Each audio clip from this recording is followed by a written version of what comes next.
बहरहाल ठीक है, पीपल्स पार्टी और पीएमएलएन की सेटिंग है, सेनेट में वो शायद तंग नहीं करेंगे, लेकिन मतलब आपको पता है पीएमएलएन एक ऐसी जमात है जिस पे एतबार नहीं किया नहीं जा किया जा सकता। सकता। सो वो हो सकता है कि कुछ एकदम भी से कर जिप खोल दें कि हाँ जी फिर अस्सलाम वालेकुम, मुस्बत शो में बहुत बहुत खुश आमदीद। मैं हूं असद निज़ामी, मेरे साथ हैं अली अफ्ताब। शो को प्लीज़ लाइक और शेयर करें, चैनल को जरूर सब्सक्राइब कीजिए। सर कैसे हैं? सर मुस्बतिंग हो रही है सर क्या कैसे? हर चीज से ना।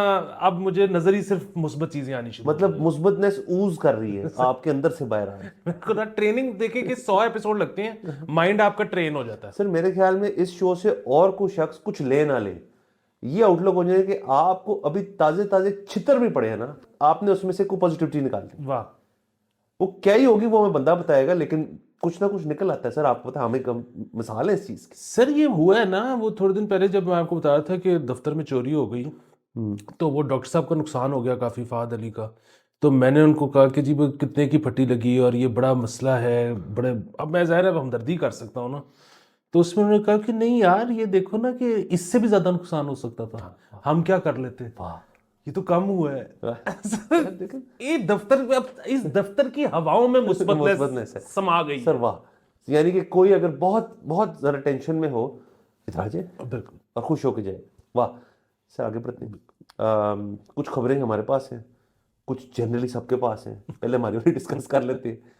तो सर हो ये रहा है कि अब काबीना की फॉर्मेशन जो है उसका बकायदा सिस्टम शुरू है।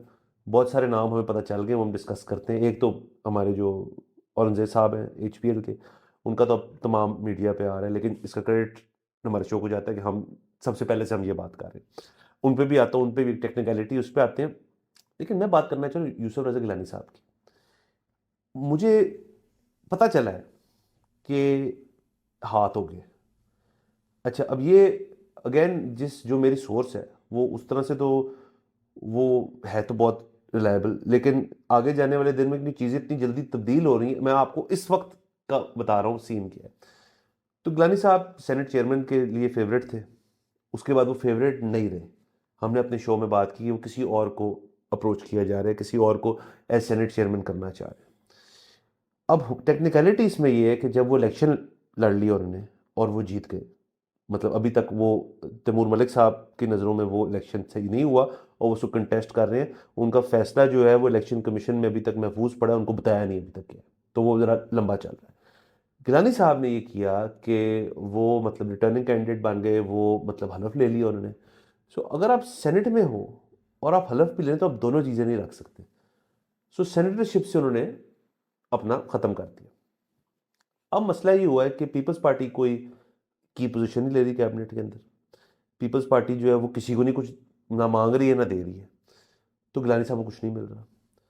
सो अब सुनने में है कि गिलानी साहब जो है अपनी एमएनए की सीट छोड़ रहे हैं और वो फिर से सेनेट का इलेक्शन फिर से लड़ेंगे बिकॉज उनको अब सेनेट ज्यादा अपीलिंग लग रहा है। तो वही वाली बात जो हमने शो पे की थी कि इससे बहुत बेहतर था कि वो इलेक्शन ही ना लड़ते।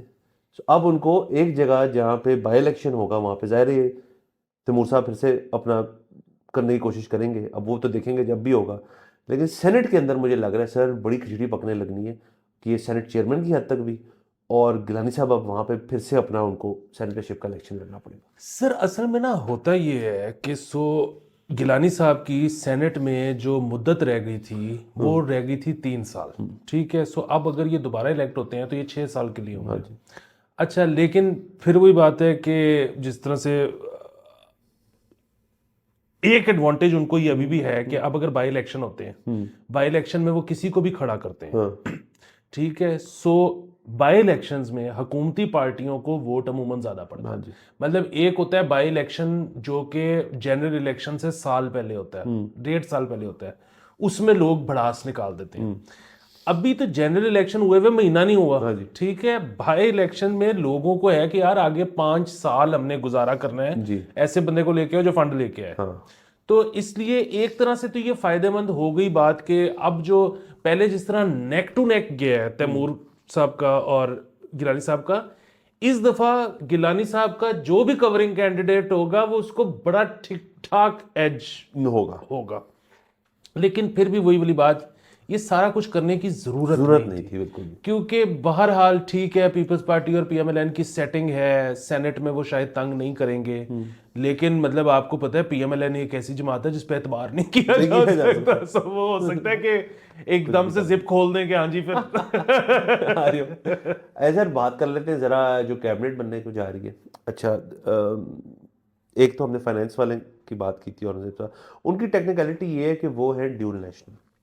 अब उसमें मसला ये है कि वो उनके लिए असल में मेरे ख्याल में वो तरीक़ेकार ही ये है कि वो रहेंगे as the main advisory capacity में, और साथ जो हमारी केयर टेकर की थी शमशाद साहिबा, मेरे ख्याल में वो आएंगी साथ एज स्टेट मिनिस्टर। तो असल में जब तक आप सेनेट में ना हो या आप पार्लियामान में ना हो तो मनी बिल्स जो है वो आप नहीं पास कर सकते, तो उसमें आप पार्टेक नहीं कर सकते, और ड्यूल नेशनलिटी में से आपको अपनी वो वाली छोड़नी पड़ती है, और फिर आप एज सेनेटर लग सकते हो या आप पार्लियामेंट में आ सकते हो। सो ये आई थिंक उनका एक बड़ा अच्छा एक प्रोटेक्टिव किस्म की शील्ड है कि वो पीछे से, और मेरे ख्याल में उनका डन भी ये हुआ एंड में जाके, जो पहले उन्होंने ना शायद इसलिए की थी कि आपको बनवा देंगे, एंड में ये हुआ कि जी आप मेन एडवाइजरी कैपेसिटी में आएंगे। सो फाइनेंस के जो सारे मामलात हैं वो देखेंगे, स्टेट मिनिस्टर के तौर पे या मिनिस्टर के तौर पे एक और शख्स जिसका हमें पक्का नहीं पता कौन होगा, वो डे टू डे रन करेगा। ये भी मुमकिन है कि शहबाज शरीफ साहब जो है फाइनेंस अपने पास रख लें और एडवाइजरी कैपेसिटी में इसको चलाएं, और बिल पासिंग बाकी चीज़ के अंदर फिर अपने आप को इस्तेमाल कर लें, ये भी मुमकिन है, लेकिन ये आगे पता चलेगा। उसके साथ साथ इसहाक डार साहब जो हैं उनको फॉरेन मिनिस्ट्री का आवाज़ हमें पता चली है, सर अभी कर लेते हैं होल्ड। ख्वाजा साहब डिफेंस, एहसन इकबाल साहब को दो बड़ी अहम मिनिस्ट्रियाँ दी जा रही, प्लानिंग में तो थे ही वो, प्लानिंग के साथ साथ प्राइवेटाइजेशन भी एहसन इकबाल साहब को दी जा रही है, और इंफॉर्मेशन जो आपकी मेरी फेवरेट मिनिस्ट्री है वो तावर साहब को मिलने जा रही है। अच्छा, ये बड़ी अच्छी ये आपको कबीना का मैंने एक स्ट्रक्चर सा बता दिया है, इसमें से जितने गलत हुए तो आप मेरे नंबर काट लीजिएगा, जितने ठीक होंगे आपको फिर वो दिहाड़ी पड़ जाएगी। नहीं सर, वो तो सादा सा है कि जितने भी गलत होंगे वो सोर्स का कसूर है, और जितने ठीक होंगे वो आपका कमाल है। हम गलत बात करते ही नहीं। हाँ, अच्छा, इसमें सबसे पहले तो हम आ जाते हैं उसके ऊपर ना, औरंगजेब साहब के ऊपर। वो कल भी हमने जिक्र किया था कि उनका डुअल नेशनलिटी वाला मसला है, वो मेरे ख्याल में डच नेशनलिटी है। जी, डच। तो और वो जाहिर है, मैं तो सर वैसे कितनी क्लासी नेशनलिटी, क्या बात सर, क्या बात। ये एमी ये लंदन और अमेरिका वाली कहानी में सीधा डच, वाह। तो ये जो है जाहिर है, मैं एक्चुअली वैसे कुछ लोगों को जानता हूँ जिन्होंने अपनी नेशनलिटियाँ दूसरी जो थी वो वापस की पॉलिटिक्स में हिस्सा लेने के लिए, और मतलब उनको खिराज तहसीन हम पेश करते हैं कि बात है सर, बड़ा पैट्रियोटिज्म का वो तो उनके बच्चे उनको बताएंगे ना बाद में। अच्छा, लेकिन उसमें ये है कि अब तक ना उनके बच्चों की हो चुकी हुई थी, क्योंकि वो थे नेशनल तो उनके बच्चे हो गए, अब उन्होंने छोड़ दिए, बच्चे हैं, उन्होंने अपने आप को यहीं रख लिया। लेकिन फिर भी मैं उनको, मैंने मतलब जहां भी मतलब अगेन सर उनको कभी ना कभी किसी वीजा के लाइन में लगना तो पड़ेगा ना, या किसी इंटरनेशनल एयरपोर्ट पे उतर के उनके बच्चे लेफ्ट पे जाएंगे वो राइट पे जाएंगे ना। सर वो तो बल्कि आपको पता है ना कि जब आप खास मतलब आई एम श्योर सब में ही होता होगा, अमेरिका की जब आप रिवोक करते हो ना नेशनलिटी, तो आपको एक इंटरव्यू भी देना होता है, एग्जिट इंटरव्यू। तो उस इंटरव्यू में वो जाहिर है वो तो दे डोंट माइंड आप you opting out of it, वो कहते हैं okay fine, they just tell you one thing कि अब अगर आपको अमेरिकन वीजा चाहिए तो वेटिंग टाइम 2 साल है। हाँ। तो यहाँ पे एक्चुअली पता नहीं ना होता कि हुकूमत 5 साल चलनी भी है कि नहीं, ये बड़े मसाइल होते हैं। हाँ। तो खैर ये आई एम श्योर, और ये आपकी यानी कि आप कह रहे हैं कि आप किसी की नेशनलिटी छोड़े तो वो जैसे आपकी एक एक्स बन जाती है, ये एक एक्स बन जाती है आपकी, और फिर आपको वो चीजें लेगी आपकी जब उनको मौका मिलेगा। बिल्कुल सर। अच्छा, तो और वो जो आपने वो बात की है ना कि बिल्कुल ऐन मुमकिन है कि प्राइम मिनिस्टर दें ही ना किसी को वजारत, हाँ रख ले, वो रख लें अपने पास। अच्छा, ऐसे पीएम कर ले और इनको कुछ और बना ले। बिल्कुल। अच्छा, ये जो शमशाद साहब है ना जी, यार, अभी तक तो बड़ी रीजनेबल खातून लगी। यस, मतलब वो थी केयर टेकर। हाँ, लेकिन अभी तक बड़ी रीजनेबल, अग्रीड। हाँ। अच्छा, फिर हम आ जाते हैं अता तारड़ साहब पे। अच्छा, अता तारड़ साहब जो है, ये जो आपने खबर सुनाई है, मेरे लिए तो ये गुड न्यूज़ है sir, good news all around. उसकी वजह ये है कि बातें हो रही थी इनको इंटीरियर देने की। फाइन है, ठीक है, बुखार बखा के जुकाम बेचना लेना कम ठीक है। हालांकि उनसे किसी ने अभी किसी एक शो पे पूछा तो उन्होंने ना नहीं की, उन्होंने कहा जी मुझे जो जिम्मेदारी मिलेगी मैं ले लूंगा। इसका मतलब है जो बंदा ए कहते हैं उन्हें इन्फॉर्मेशन ही मिल रही है। अच्छा, और बीच में मैं भूल गया हूँ कि आपने किन किन के एहसन इकबाल साहब, बहुत जरूरी, प्लानिंग एंड प्राइवेटाइजेशन। हाँ, सो एहसन इकबाल साहब का सीन ये है कि एहसन इकबाल साहब जो हैं वो आपको पता है कि प्लानिंग में हमेशा जब भी वो होते हैं उनकी प्लानिंग बेहतरीन है। तो वो प्लानिंग में होते हैं। हाँ। अच्छा, मेरा एक और ज़ाती तौर पे ये ख्याल ये है कि बंदा ना तंग भी पड़ जाता है। मतलब एक चीज़ में बहुत ज़्यादा रहा हो ना तो वो तंग भी पड़ जाता है कि यार मैंने नहीं करना, अभी कुछ और दे दो, थोड़ा फ्लेवर। कोई फ्लेवर चेंज हो जाए।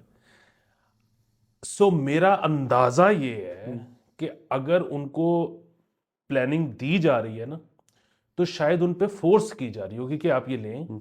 और ये भी एक मुस्बत चीज़ है, और ये मुस्बत चीज़ इसलिए है कि शायद इसका मतलब है कि चाइना जो है वो अपने दोबारा से काम शुरू करवाना चाहता है, बिकॉज चाइना जो है वो कंफर्टेबल है, वो उसने काम किया हुआ है पहले, ना हाँ, समझ रही है, तो ये पूरा वो प्रेशर है और इसका तो फिर काम दोबारा थोड़ा सा रोल। दूसरा, हाँ, एहसन इकबाल साहब इंटीरियर मिनिस्टर भी बने थे थोड़ी देर के लिए, और जिस दौर में वो इंटीरियर मिनिस्टर बने थे तब हो गए थे धरने टीएलपी वाले, if I am not wrong.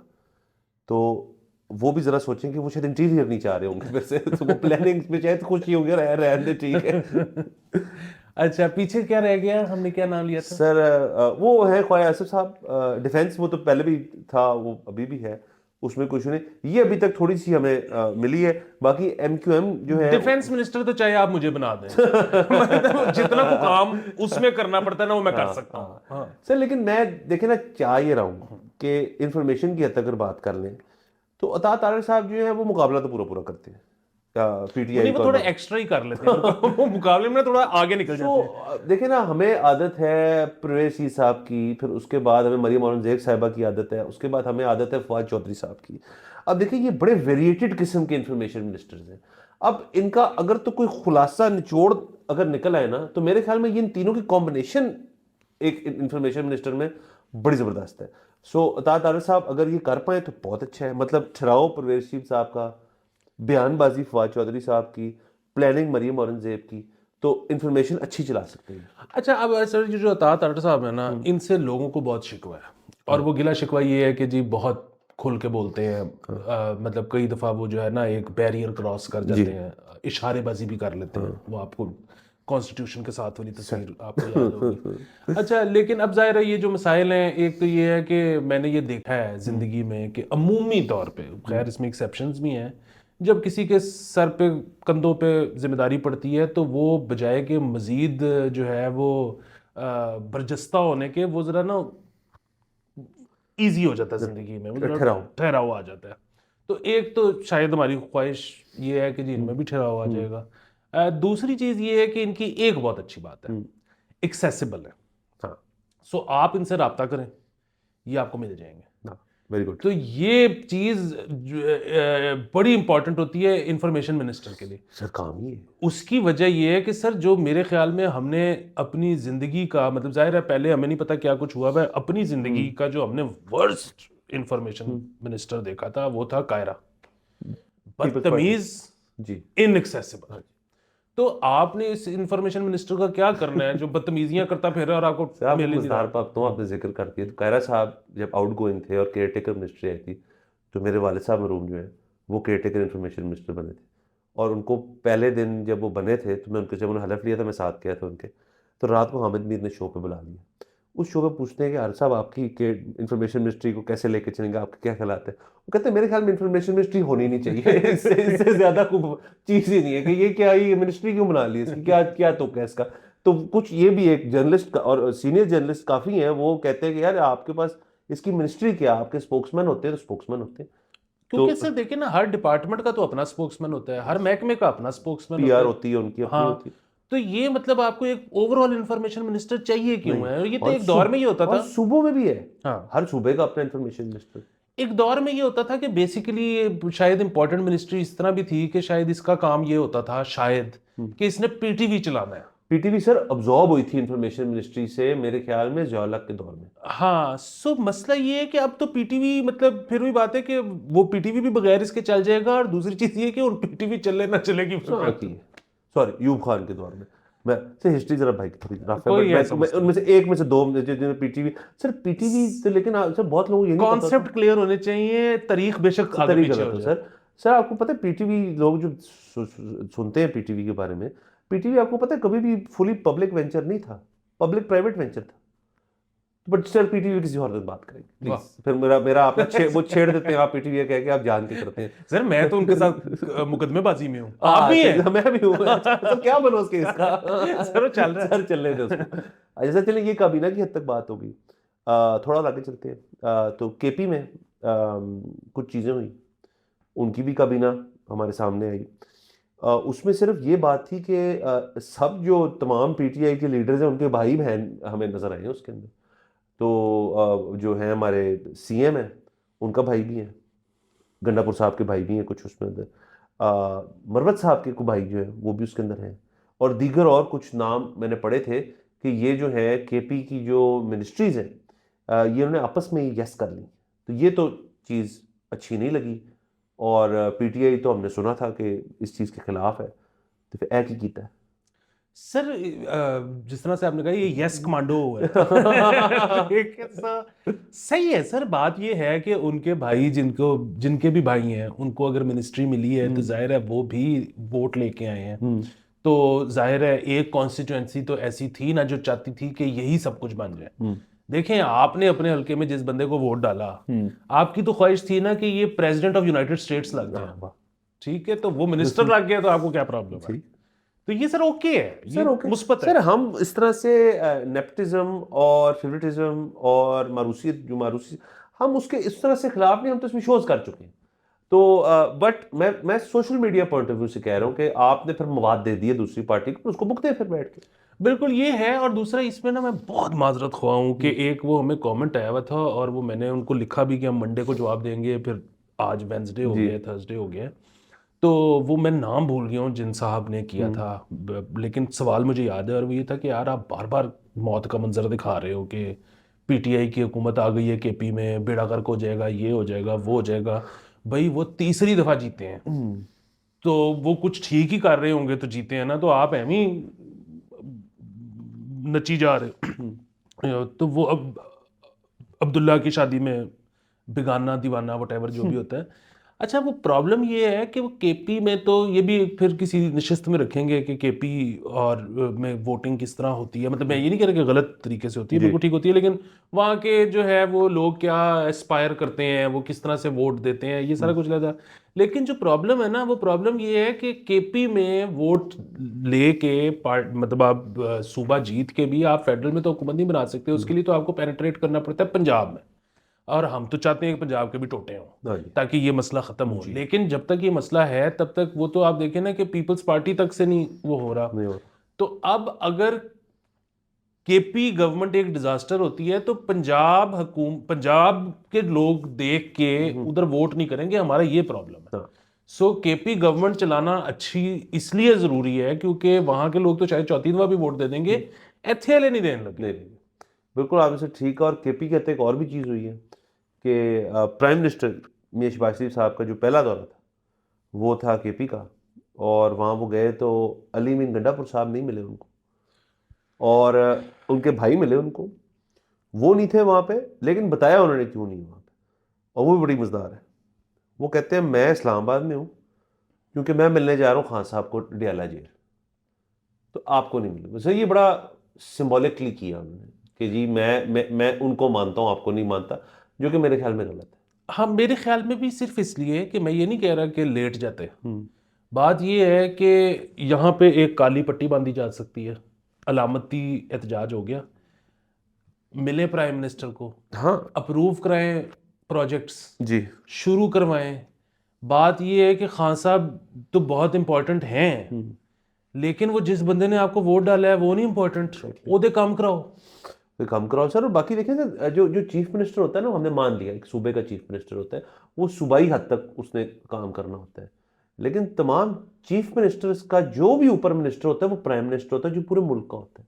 अब वो उस डिबेट को अगर आप हर चीज़ में लाना शुरू कर देंगे ना जी कि नहीं जी है नहीं, हम इनको मानते नहीं है, तो ये जो है एक तो पोलराइजेशन बहुत मजीद बढ़ेगी, अगर तो जितनी बढ़नी थी उससे ज़्यादा बढ़ जाएगी। और सेकेंडली आपकी वाली बात कि फेडरल गवर्नमेंट को इस तरह ठुट नहीं दिखा सकते कि जी मैंने आपके साथ मिलना ही नहीं, ये आप नहीं कर सकते। हाँ नहीं, प्रॉब्लम पता है क्या है, अब ये इन्होंने कर लिया है ना, कर तो इसका मतलब सकते हैं। हाँ, बात ये है कि जित रिपरकशंस होंगे ना। हाँ रिpercussion देखिए, वो अवाम जो है ना वो आपके लिए इम्पोर्टेंट है। आपके लिए इससे बड़ी इश्तिहारबाजी कोई नहीं कि अगर केपी गवर्नमेंट का इकोनॉमी का पहिया चल जाता है, वहाँ पे प्रोजेक्ट्स लग जाते हैं, इससे बड़ा इश्तिहार ही कोई नहीं है। आपको लॉरी वोट डालेंगे, मतलब वो अभी फिर भी अगेन उनका क्लेम होगा, वो तो अभी भी डाला था, वो बिल्कुल डाला था, और डालेंगे और ज़्यादा धांधली मुश्किल हो जाएगी। बुनियादी बिल्कुल ठीक है, इमरान खान साहब जीत गए होंगे, शहबाज शरीफ साहब हार गए होंगे, फिलहाल ये कोई पहली दफा नहीं हुआ, 75 साल हो गए हैं इस मुल्क को बने हुए, हम देख रहे हैं क्या होता है। फिलहाल कुछ सालों के लिए ये हैं प्राइम मिनिस्टर, अपने अवाम का नुकसान ना करें इस लड़ाई के चक्कर में। और फिर भी बात है, एहतजाज लाजमी करें, काली पट्टी। बेहतरीन। सर, असल में मसला यही है कि जहाँ से आ रही है ना सिग्नल्स आ रहे हैं अटियाला से, अब वो जब ग्राउंड पे हो ना बंदा, तो बड़ी डिफरेंट सिचुएशन होती है, आप एनालाइज करते हो सब कुछ। अब उनकी इन्फॉर्मेशन सारी सेकंड हैंड है, मतलब किसी ने किसी को कहा, फिर उनको मिला, फिर उनको बताया। ये तो उन्होंने खुद कहा था जी मेरे जेल सेल जो है उसके अंदर सिर्फ पीटीवी आता है। सो ये तो सेकंड हैंड भी नहीं, ये तो बहुत घटिया इंफॉर्मेशन का सोर्स है। सो उनको उनको जाके को बताता है, और फिर वो सोचते हैं, फिर वो परकुलेट करती है एक चीज, उसके बाद वो किसी को बुलाते हैं, एंज ही कर देते हैं। सो सर, बाहर की सिचुएशन अंदर की सिचुएशन से बड़ी बड़ी मुख्तलिफ होती है, और यही पीटीआई की एक स्ट्रक्चर की अक्कासी है कि करता है कि वन मैन शो जब हो ना, और आपके पास डेलीगेशन की ऑप्शंस ना हो, जैसे मियाँ साहब बड़े मियाँ साहब बाहर थे, शहबाज शरीफ था, मरियम थी, हमजा था, तातर थे, उनके दीगर इतने लोग थे, इवन पीपल्स पार्टी में भी जब जदाई साहब थे तो बिलावल था, तो नीचे इतने शरीर रहमान साहब थे। इधर है ही नहीं कोई। इधर मतलब अभी जो भी है वो न्यू फेसेस हैं। मतलब बैरिस्टर गौर ठीक है, बड़े अच्छे होंगे, अली जफर साहब बड़े अच्छे अपनी कानूनी हैसियत में अपने करियर में अच्छे होंगे, लेकिन सियासी तौर पे तो अभी उस तरह से आजमाए नहीं गए ना, तो वो नहीं आपको बता सकते यार इस तरह करोगे तो उस तरह। जो चीज़ मेरे ख्याल में सागदार साहब के बारे में जो मर्जी कहें, लेकिन वो कुछ चीज़ें तो उस तरह की हैं जो उनको टेक्निकलिटीज़ वो समझते हैं, या एहसान इकबाल साहब समझते हैं, या जदारी साहब समझते हैं, जो आपको नहीं पता हो सकती। तो जब तक वो जेल में है तो मेरे ख्याल में इस तरह की चीज़ें और होंगी। हो सकता है। जी तो इसके बाद हमने थोड़ा सा, आपको याद होगा कि मैच देखा इकट्ठे, सर। और उस मैच में हमने कुछ चीज़ें नोटिस की। सर एक ही चीज़ नोटिस की, दिल खुश हो गया। वाह। सिर्फ पतंग उड़ रही थी वहाँ पे सर, और वो बच्चे जो थे वो, अच्छा वो बच्चा फिट था, इसका मतलब है वो रेगुलर पतंगबाज है, क्योंकि उसके हाथ में ना पेचे वाली उंगली पे चेपियाँ लगी हुई थी, और चरखी किसी ने पकड़ी हुई थी, वो गुड्डा उड़ा था, और आप सोचे वो शुएब मलिक बैटिंग करे, वो भी देख रहे यूं करके कि यार बहुत अला। तो सर ये पिंडी में मैच था। अब पिंडी शायद ज़रा थोड़ा ज़्यादा लिबरल है इस मामले में कि उन्होंने मैच के स्टेडियम में गुड्डा उड़ा दिया। सर वो नहीं, बाहर छत से उड़ा रहा था। अच्छा, अंदर ले आया ना स्टेडियम के, लेकिन सर यहाँ तो नहीं हो सकता। सर असल में आपको पता है, पाकिस्तान के तकरीबन हर शहर में बसंत होती है, छोटी मोटी, हाँ। छोटी मोटी। ये सिर्फ लाहौर ही है जहाँ पे नहीं होती। तो बड़ी अजीब सी। और इस्लामाबाद जो कि इस मुल्क का कैपिटल है, वहां पे भी F9 पार्क में होती है, सिर्फ लाहौर है जहाँ पे नहीं होती।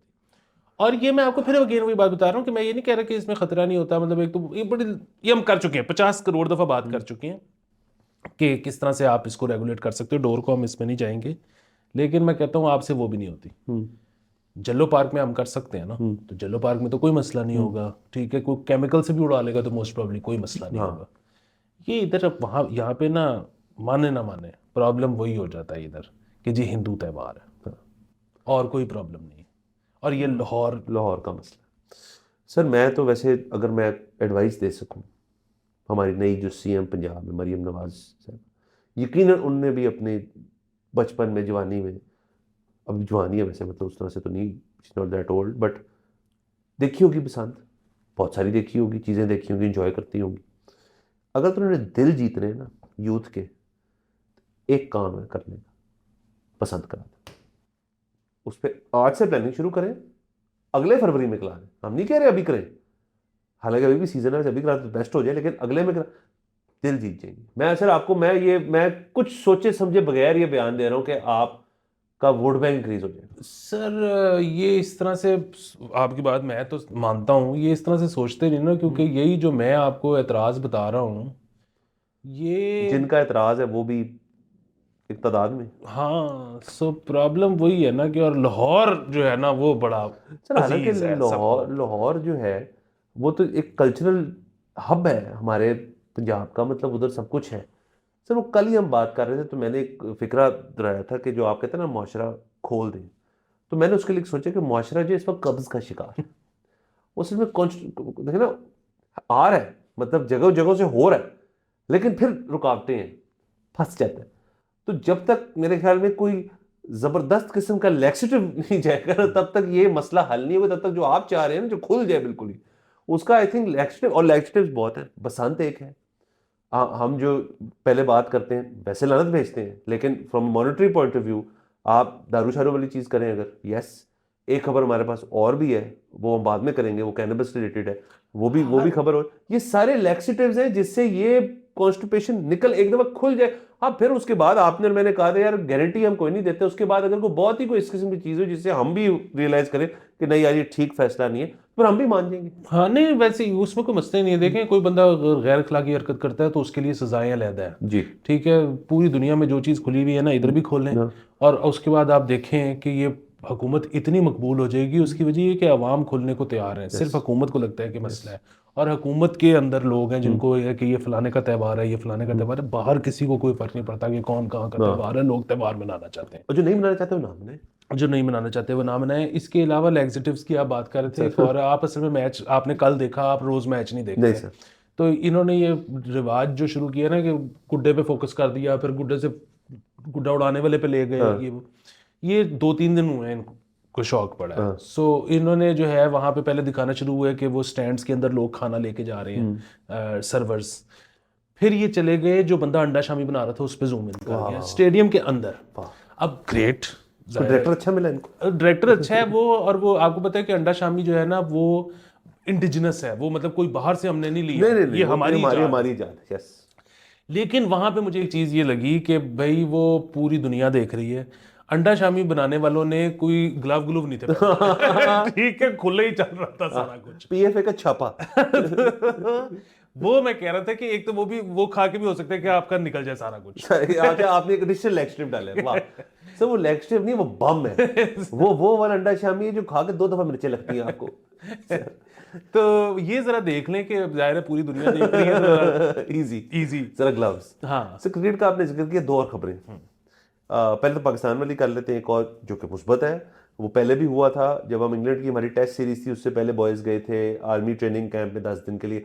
अब फिर से ये वाले बॉयज़ जा रहे हैं 10 दिन कैंप।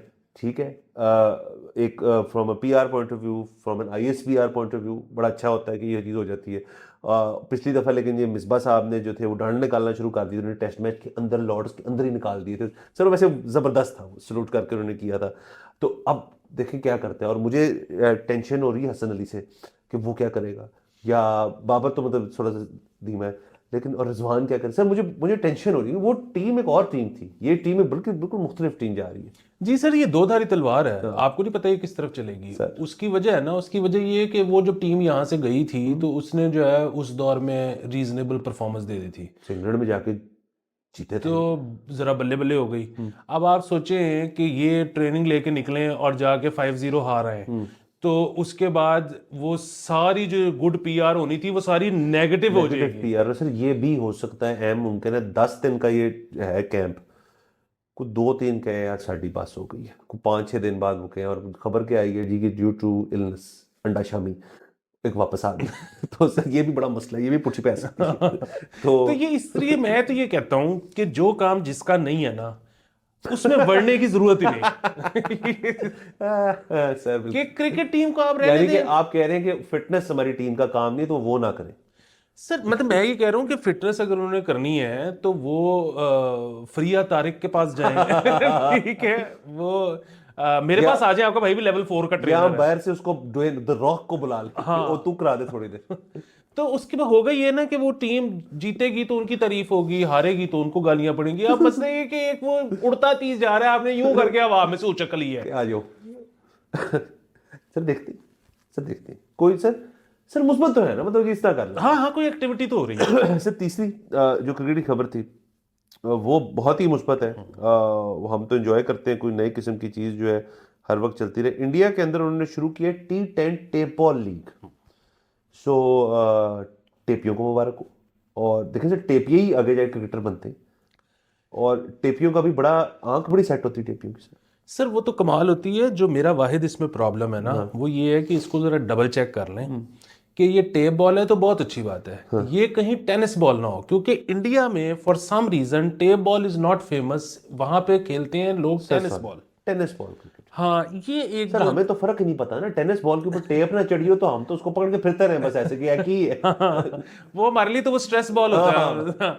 नहीं, ये इंडिया की एक बड़ी, इंडिया मैं अब उसका नाम भूल गया हूँ, मुनासिब मतलब नॉट टू गुड, लेकिन एक मुनासिब सा शो भी है टेप, सॉरी टेप फिर कह रहा हूँ, टेनिस बॉल क्रिकेट के ऊपर उनका एक मतलब शो है, प्राइम का है। अच्छा मैंने देखा। हाँ, सो मैं आपको नाम बता दूंगा, मुनासिब वॉच।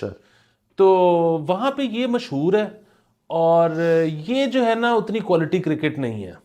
उसकी वजह ये है कि गेंद इतना तेज नहीं आता, गेंद अजीब सा पड़ के ना बाउंस करता है बहुत ज्यादा, हवा में खड़ा हो जाता है। मतलब टेनिस तो टेनिस है, वो जो टेप बॉल है ना वो है गोली और चीज है। हाँ, वो उसका जो मजा है ना देखने का। सर टेप बॉल अगर एक अच्छी स्पीड पे आके आपको वजे ना तो आपको एकदम बस लग पता जाता है। हाँ, और दूसरा ये है कि वो गेंद तेज आती है, तेज ही जाती है, लंबा छक्का जाता है, शूं की आवाज आती है जब आके ठुमका ऐसे करके निकलते, यूं करके निकलते। अब वो टेनिस बॉल तो नहीं। सर अब देखें, अब यहाँ मुझे पता है कि इनफॉर्मली या सेमी फॉर्मली लीग्स चलती है टेप बॉल की, लेकिन मुझे बताएं कि व्हाट इज स्टॉपिंग पीसीबी कि यार हम ओन करते हैं। देखिए आपने किसी किस्म की क्लब क्रिकेट बंद कर दी, आपने मैकमो क्रिकेट जो है बंद कर दी, आपने दोबारा चालू हो गई है मेरे ख्याल में, लेकिन इंटरेस्ट नहीं रहा ना। मुझे बताएं सर, एक प्रॉपर टेप बॉल टूर्नामेंट जो है जिसके अंदर लीग फॉर्मेट हो, जिसके अंदर आप एक, मैं तो कहता हूँ सर इसके ऊपर तो प्रीक्वल शो बन सकता है कि जी हम टैलेंट हंट करने जा रहे हैं पूरे पाकिस्तान में टेपिए लेने के लिए बेस्ट। आप खड़ा कर दें 50 बंदा और 5 टीमें बना लें और उनकी एक लीग कराएं 10-10 ओवर की टीम, मुझे बताएं कौन नहीं देखेगा। सर ये बहुत बड़ी बात है, और इसमें मैंने तो एक फिल्म भी लिख ली भी है, वाह तो वो भी अगर कोई प्रोड्यूसर हो तो सर लाएं ना, हाँ। सर लाते हैं। और ये कमाल है, मतलब स्किल लेवल जब किसी चीज़ में इतना होना जितना इसके लिए चाहिए, तो फिर उस पे मतलब उसका टूर्नामेंट होगा तो लोग देखेंगे पहली चीज़, उसके ऊपर फिल्में बनेंगी, ड्रामे बनेंगे, लोग देखेंगे, उसकी एक पूरी इकोनॉमी डेवलप हो जाएगी, उसकी एक पूरी सियासत होगी, उसके मर्चेंडाइज होगी, सब कुछ। स्टार सर मुझे पता है अगर 50 बंदा और 5 टीमें हो, चले ज्यादा होंगे शायद उससे, उसमें से 2 तो ऐसे लोग होंगे ना जो नेशनल टीम तक जा सकते हैं। सर ना जाएं, मैं तो सादी सी बात करता हूँ कि ये टूर्नामेंट आप कराएं और नेस्ले आ जाए स्पॉन्सर, तो बस बात खत्म हो गई ना। बात खत्म हो गई सर। सर इसी से हम आ जाते हैं एक और चीज़ के ऊपर। आपने पीसीबी का जिक्र कर दिया, तो मोहसिन नकवी साहब ने एक बयान दिया और वो ज़रा सख्त बयान था कि मैं ज़्यादा लिहाज नहीं करता इस किस्म का कुछ चीज़, तो मैं सही नहीं फरमा रहा शायद इस किस्म की उन्होंने को बात की। उन्होंने शायद इसमें ये भी जिक्र किया कि पूरी टीम को भड़का दूंगा। हाँ, उन्होंने कहा कि मुझे किसी एक की शिकायत मिली मैं पूरी टीम भड़का दूंगा। क्यों?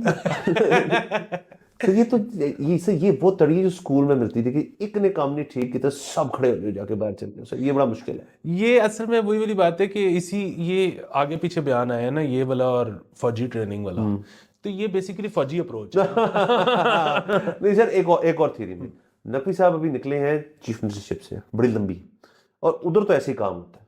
देखिए ना जो सारी चीजें बनी है, आपको क्या लगता है ये मतलब उस तरह से बनी है, मतलब गुड कॉप से तो नहीं बनी ना, ये बनी है बैड कॉप से कि यार मैं क्या सीना है, बोधनु होना है काम तो मंगल लो क्यों नहीं होया, ये वो अप्रोच है सर। तो वो अभी तक मेरे ख्याल में अपनी चीफ मिनिस्टरशिप वाले उस इनर्शिया से अभी बाहर नहीं आया पूरी तरह, मेरी थ्योरी है। वो बाहर नहीं आए एक, और दूसरा ये कि इस पे उन पे इतनी तनकीद नहीं हो रही जितनी उनकी एक और बात पे ट्विटर पे तनकीद हो रही है, और मेरे ख्याल में वो बात कोई बहुत ज्यादा तनकीद वाली नहीं थी। चलो ठीक है, जो टीम के साथ मिले थे। नहीं, वो सो उन्होंने बयान ये दिया है कि जी मैंने मैच देखे हैं ग्राउंड में जाके, और जब भी आवाज आती थी और मैं देखता था ना कोई बड़ा छक्का जा रहा है, तो मैं क्या सोचता था कि किसी इंटरनेशनल प्लेयर नहीं मारा होगा, लोकल वाले बड़ा छक्का नहीं मार सकते। बात तो हम कर चुके हैं। हाँ, सो इनकी फिटनेस में कोई प्रॉब्लम है, तो हमने अपनी फिटनेस ऐसी करनी है कि हम भी बड़े छक्के मारे। बिल्कुल कोई मसला नहीं इस बात में। इस पे उन पे इतनी ज्यादा तनकीद हो रही है, हालांकि मेरे ख्याल में भी ये तो कोई तनकीद वाली बात नहीं है, क्योंकि एक तो ये फैक्चुअली काफी करेक्ट है, दूसरी चीज कि मतलब अगर आप इसको उस एंगल से देखें कि यार इससे क्या फर्क पड़ता है कि छक्का तो छक्का होता है, स्कोर तो उतना ही मिलता है, बड़ा है छोटा है, ये नहीं यार, ये एक परफॉर्मिंग आर्ट है ना। लोग आए हैं टिकट खर्च के, छोटा छक्का देखने नहीं है, वो बड़ा छक्का। मतलब बात ये है कि दुनिया के 6 और प्लेयर होंगे जिनका रिकॉर्ड जो है इंटरनेशनल वो गेल से बेहतर होगा, पर गेल को देखने के लिए लोग टिकट महंगी खरीद लेते क्योंकि हैं। वो लंबे लंबे मारता है, खड़े खड़े मारता है, मैक्सवेल हो जाए और हो जाए। सर असल में मसला पता है क्या है कि हमारे अवाम में एक छोटा सा एक चीज़ क्रिएट हो गई है कि यार मुझे ना बताओ, मुझे पता है। मतलब अगर किसी को आप कहेंगे ना, जैसे मैं भी थोड़ा बहुत ऐसे हूँ, इतना नहीं हुआ क्योंकि ज़रा ओल्ड स्कूल मेंटेलिटी, बट किसी शख्स हो कोई जिसको कहे यार मैं मोटा नहीं कहता, यार बहुत तुम कमज़ोर हो गए हो, तो वो आगे से लड़ेगा आपसे, यार तेनू ज़्यादा पता है। या उल्टी साइड में को, यार थोड़ा वजन आपने बढ़ाया है, तुझे तुम्हें क्या तकलीफ। मतलब आप किसी की बेहतरी के लिए अगर बात करो ना, वो आगे से कहे आपको, ये वही वाली बात है ना, कोई साहब अगर कह रहे हैं यार फिटनेस पे तवज्जो दो, को तेनू ज्यादा पता है। सर ये एक है मसला बन चुका है सर, हम थोड़े इनसिक्योरिटी पैदा होगी, तो ये इश्यूज हैं सर सारे। सर असल में वही वाली बात है ना कि मतलब वो जो परफेक्शन ये हम दोनों में आ गई है, सर हम दोनों को जोड़ ले तो तबाही है। तो वो सब मेरे ख्याल में महसूस करते हैं ना कि वो वाली बात नहीं है, नहीं तो इसलिए वो जरा थोड़ा सा इनसिक्योर होते हैं। हमें कोई कुछ भी कह दे हम क्योंकि हमें पता है कि सब ठीक है। हाँ सर, हमने सर देखिए सर, हमारी लड़ाई यहाँ से और यहाँ से बाहर आ जाएगी, उसके बाद देखी जाएगी सर, जो मर्जी होना हो जाए। सर आखिरी आपके उससे, क्योंकि मैं फ्लू से गुजर रहा था और फ्लू में मेरी सेंस ऑफ स्मेल जो है और टेस्ट थोड़ा चला गया, तो वो फिर ना कोविड पैनिक जो था वो हो गया। तो मैं ये तमाम ऑडियंस के लिए खबर देना चाहता हूँ जो कि मुस्बत है, कि एक दो दिन पहले CDC गाइडलाइंस जो है वो थोड़ी अपडेट हुई हैं, जिन्होंने कहा है जी कोविड जो है अब वो फ्लू की तरह ट्रीट हो, उसमें कोई आइसोलेशन नहीं है, उसमें कोई ये नहीं है कि जी बिस्तर लैदा कर लो, उसमें ये नहीं है कि तू सोफे पे सो आप उधर सो, उसमें कोई इस किस्म की बात नहीं है। आपने उसको ट्रीट करना है एज अ फ्लू। 4-5 दिन बहुत आपको मुसीबत है, एंटीबायोटिक खा लो, वरना जो मैंने कल के शो में बताया था जोशांदा 2 दफा, वाह, और आप ठीक हो जाएंगे। सर ये मैंने जाते जाते मैंने कहा था सर मैं जरा शेयर कर दूं सर, मुस्बत नोट पे एंड करें हम सारे, क्या सबको जी मुस्बत। नाज़रीन thank you so much for watching, कल आपसे इंशाल्लाह फिर मुलाकात होगी, खुदा हाफिज़।